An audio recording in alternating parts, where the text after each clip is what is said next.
Assalamualaikum dan selamat pagi. Selamat datang ke vlog Falsafah Bersuara untuk Alam Sekitar. Saya Nur Izzah Izwani binti Muhammad Najib, pemegang kad matrik CW2501 32757. Dan saya Nur Syafiqah binti Ramli, pemegang kad matriks CW25013 2905. Saksikan vlog kami.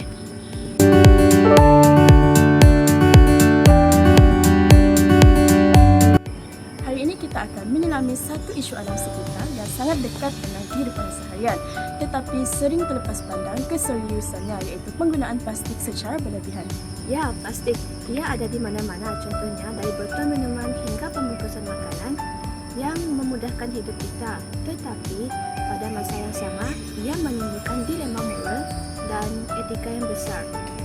Mari kita bongkar isu ini dari perspektif falsafah dan etika. Di Malaysia, kita melihat penggunaan plastik secara meluas. Bayangkan saja setiap kali kita membeli nasi lemak, minuman bubble tea ataupun barangan di pasaraya, penggunaan plastik menjadi sebahagian daripadanya. Jadi, dilema moral di sini adalah konflik antara kemudahan segera yang ditawarkan oleh plastik dengan kesan jangka panjang yang merosakkan alam sekitar dan kesihatan manusia. Isu ini adalah sangat luas. Yang pertama, kita sendiri sebagai pengguna yang menggunakan plastik sebagai kemudahan. Yang kedua, yaitu premis makanan yang menggunakan plastik sebagai keuntungan dan kemudahan mereka. Yang ketiga, penggubal dasar ataupun kerajaan yang perlu mengimbangkan ekonomi dengan perlindungan alam sekitar. Dan yang paling utama ialah alam sekitar yang menjadi punca daripada pencemaran plastik berlebihan. Jadi, apakah nilai bertemu di sini? Nilai kemudahan dan ekonomi versus nilai kelestarian dan tanggungjawab ekologi. Untuk menganalisis dilema ini, mari kita lihat dari sudut utilitarianism. Falsafah ini menekankan bahawa tindakan yang paling beretika adalah tindakan yang menghasilkan kebaikan terbesar untuk jumlah orang yang paling ramai atau mengurangkan penderitaan sebanyak mungkin.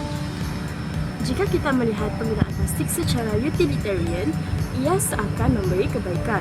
Ia murah, ringan dan memudahkan pengangkutan serta penyimpanan.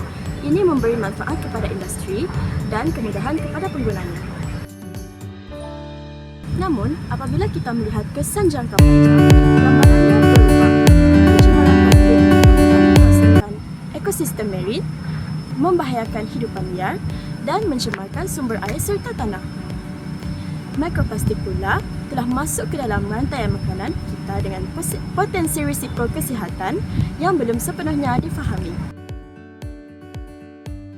Dari perspektif utilitarian, kemudaratan jangka panjang dan meluas akibat plastik jauh melebihi kemudahan jangka pendek.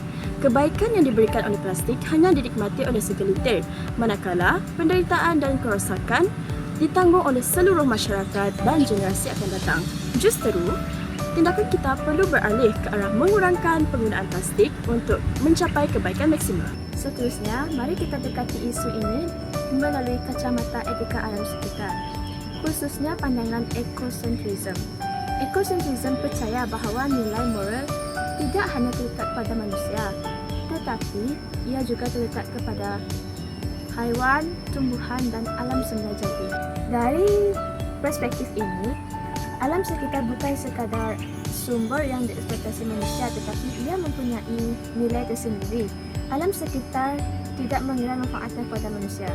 Oleh itu, kita sebagai masyarakat bertanggungjawab perlulah melindungi dan memelihara alam sekitar untuk keseimbangan ekologi. Penggunaan plastik secara berlebihan sudah jelas kita melanggar prinsip ekosentrism. Ia menunjukkan rasa tidak hormat kita terhadap alam sekitar. Kita menggunakan bahan yang mengambil masa ratusan tahun untuk terurai, mencemarkan habitat dan mengganggu kitaran semula jadi. Ini bukan sahaja merugikan manusia, namun ia merosakkan integriti dan keindahan alam itu sendiri. Bagaimana pula dengan isu plastik ini berkaitan dengan Matlamat Pembangunan Manpan SDG 13, tindakan terhadap perubahan iklim, nampak macam dua isu berbeza kan? Sebenarnya, ada kaitan yang sangat kuat. Penggunaan plastik bergantung kepada bahan api fosil iaitu minyak dan gas, di mana proses pengekstrakan dan pemprosesannya membebaskan gas rumah hijau. Apabila plastik dibuang, terutamanya jika dibakar, ia membebaskan gas karbon dioksida dan gas berbahaya yang boleh menyumbang kepada pencemaran global. Selain itu, pencemaran plastik di lautan turut mengganggu kemampuan lautan menyerap karbon dioksida yang merupakan fungsi yang penting dalam mengawal iklim global.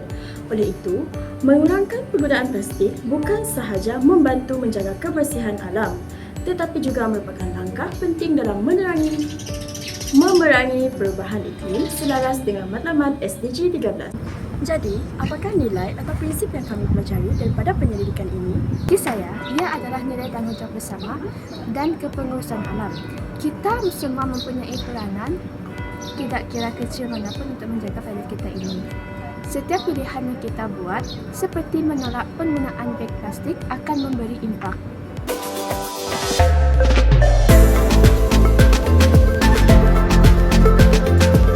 Betul, isu plastik ini telah mengubah cara saya melihat tanggungjawab peribadi saya terhadap alam sekitar.